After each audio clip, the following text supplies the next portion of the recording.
Hey everybody, Xeawn here with a half asleep 2-for-1 update for you. I was going to do a Pipe Dreams episode yesterday and then things got crazy, so that didn't happen. Um, but yeah, ordinarily Monday shows are Pipe Dream Mondays where we talk about things that should exist in the gaming industry but probably never will. Um, and Tuesdays are impractical practicalities. And it's taking a look at the logical, illogical irregularities in the gaming industry. So, okay, for tonight's Pipe Dream segment, we're going to talk about the Man of Steel himself, Superman. Now, this is predominantly a gaming channel and also shameless self promotion for my novels. But real quick, I am also a comic book nerd. And a confession that I have to make is that I really don't like Superman that much. Um, I grew up, I've got a healthy respect for him now, and it took most of my 24 years to get that. I grew up in the house of the Batman, and so, I mean, my favorites are, well, my number one is Static, followed by Spider Man, but my favorite, DC guys are, Winter Soldier, and Jason Todd, Red Robin, also known as the Red Hood.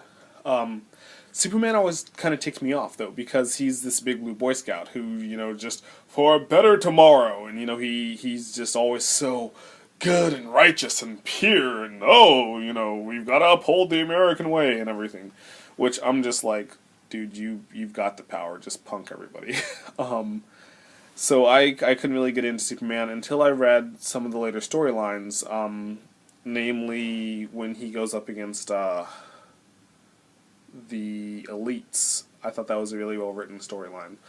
And a new Superman movie's coming out, and I'm a little bit upset with the state of movie games recently because I didn't get my Dark Knight games, and I'm probably in the minority here, but I personally really, really enjoyed Batman Begins. I thought it was a very well done game with good fundamentals and tight responses, good controls. I thought it was good stuff. And apparently it just wasn't a big enough commercial success, or maybe with Arkham Asylum and Arkham City being as big as they were, they kind of figured people were going to get their Batman fix anyways. I don't know. And when we think about Superman, though, yeah, Big Blue doesn't exactly have a great track record in gaming. I mean, I don't count the Super Nintendo beat 'em up games because it's really really hard to make a bad beat 'em up. It's possible. I've played Super Double Dragons and the Combat Tribes, so yeah, it is possible. But it's also just it's exceedingly difficult because the beat 'em up is a really simple formula. You have waves of guys coming from the right, you're walking towards the left, and you punch everything that doesn't look like you. It's not hard. Um, but so I don't really count the Death of Superman game or any other beat 'em up that he starred in. I also don't count the iOS game, which is supposed to be pretty boss, because I have a deep seated hatred for infinite running games and don't count them as existing. um, but no, I think the bigger problem with Superman, I mean, there was the awful Superman 64, which I still see those green rings when I close my eyes. And then there was the marginally less awful Superman Returns. What I think Superman Returns had going for it that was really super great was the idea that you shouldn't be able to hurt Superman. I mean, you can't come up with the ridiculous excuse that, oh, every enemy is a robot with kryptonite, or somebody with magic, or magic imbued guns, or magic sword, or whatever. Because, of course, kryptonite and magic are the only things that really hurt Superman.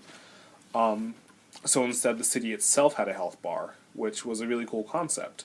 Um, you had to protect Metropolis, and if Metropolis was destroyed, Superman lost his will to fight, which, that made sense.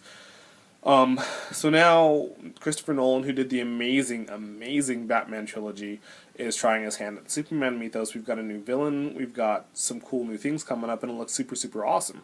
But of course, there's been no announced game for it. And Sega, for a while, took the reins with making movie games, and some of them were fairly decent. I mean, Iron Man wasn't awful, all things considered. But Thor was a hot mess. And I think there's two big problems with superhero games. One is the obsession that every superhero game needs to be open world, which I'm going to talk about open world games on Wednesday when we talk about game conventions that make me toss up my hands. But the other problem is that game developers just seem to have a really hard time with flight mechanics.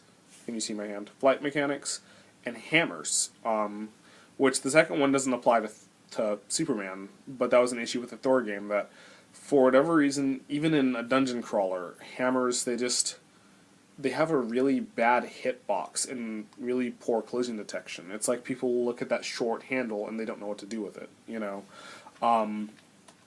But then flight. I think even in flight simulators, I've not really played a game with flying controls that felt good, you know, that felt right. Typically, flying is awkward and wonky and unresponsive, and you're trying to turn and it's just super, super slow, and you're missing your mark by a mile. And I think until developers figure out a way to make flying work and work well, I mean, even honestly, Knights does not have great flight controls. And until developers figure out how to make flying work well, I don't know that Superman's ever going to get a good game. I think also we need to get away from Lex Luthor. There are a lot of really great villains that we can explore that are not Lex Luthor or Darkseid, so I would appreciate us getting away from both of those conventions. And there needs to be a game, there needs to be the Arkham Asylum of, which actually I didn't like Arkham Asylum, but I liked Arkham City. But there needs to be the Arkham Asylum of Superman games. You know, somebody to just really make you feel like Superman. Because that's the thing, is when you throw your heat vision at somebody, I mean, you should feel the power behind it, the destruction behind it. You know, when you do your freeze breath, I mean, you shouldn't be flying like it's a leisurely Sunday drive. I mean, speeding bullet, more powerful than a locomotive, be able to leap tall buildings in a single bound. I don't want to be a guy in tights. I want to be Superman. I want to punch something and feel the power of Superman punching his enemy. You know, be it a robot or a superpowered guy. You know, that heat blast needs to look really cool and be really powerful. There should never be an instance where your heat vision is this dinky little thing that does like this much of somebody's health bar. You're dealing with quite possibly the most powerful